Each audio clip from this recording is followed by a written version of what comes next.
When people talk about elite athletes, there's a familiar assumption that always shows up. That's to compete at the highest level, you need a diet built around animal products.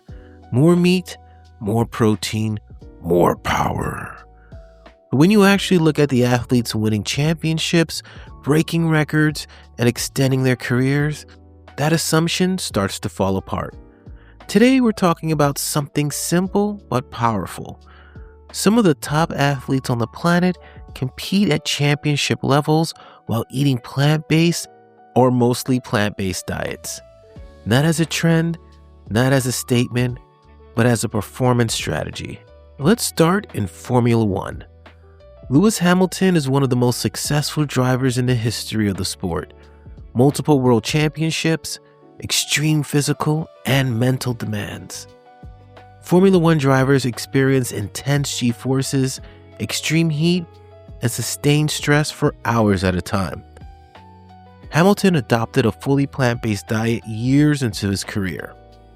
He's spoken about improved recovery, better energy, and feeling more in tune with his body. And here's the key point. He didn't slow down, he didn't lose his edge, he kept winning. Now let's move to tennis. Serena Williams is widely regarded as one of the greatest athletes of all time. Later in her career, she shifted towards a plant-based diet to help manage inflammation and support recovery. Tennis demands explosive power, endurance, and mental resilience, often for hours at a time. Her food choices weren't about labels, they were about longevity, as she continued competing at the highest level. Now let's talk football. Global football. Lionel Messi is one of the most accomplished soccer players in history, often called the GOAT. Early in his career, Messi struggled with recurring health and performance issues. As part of a broader reset guided by medical and nutrition professionals, he shifted towards a more plant-forward diet, reducing heavily processed foods and animal-heavy meals. The focus was digestion, inflammation, and sustained energy. And what followed was one of the most dominant runs in modern sports. The takeaway here matters. Messi isn't known for ideology. He's known for performance. Now let's move to American football. Tom Brady is not fully plant-based, but he famously followed a mostly plant-based diet, often described around 80% plant-focused.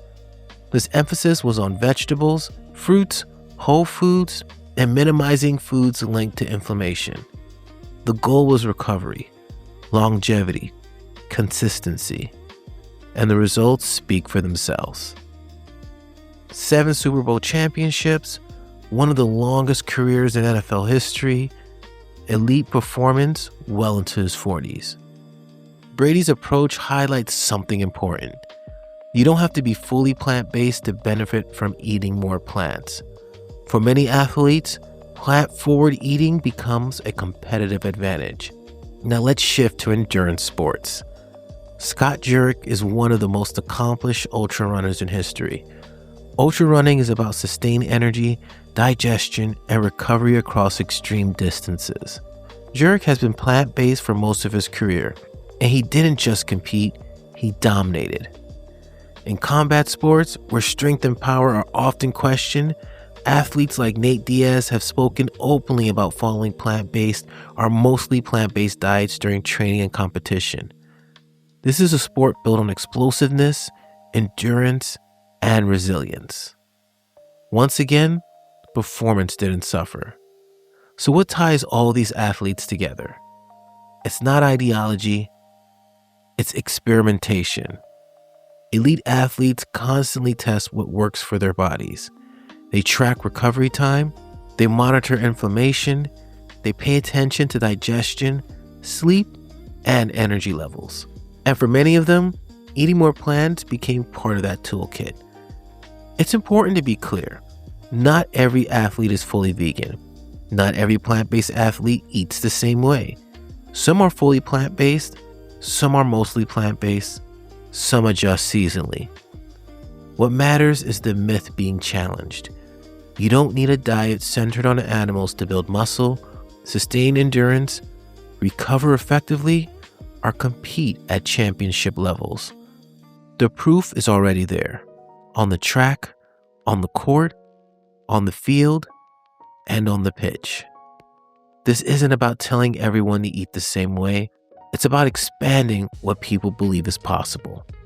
If elite athletes can perform at the highest levels while eating plant-based or plant-forward diets, then the question changes from, can you do this without meat? To, what actually works best for my body? That's the conversation worth having. For more stories across the vegan and plant-based world, visit vegansexplore.com/podcast and explore the show. I'm Sean A. Russell, founder of Vegans Explore, and remember, we are a daily show, so we'll see you tomorrow.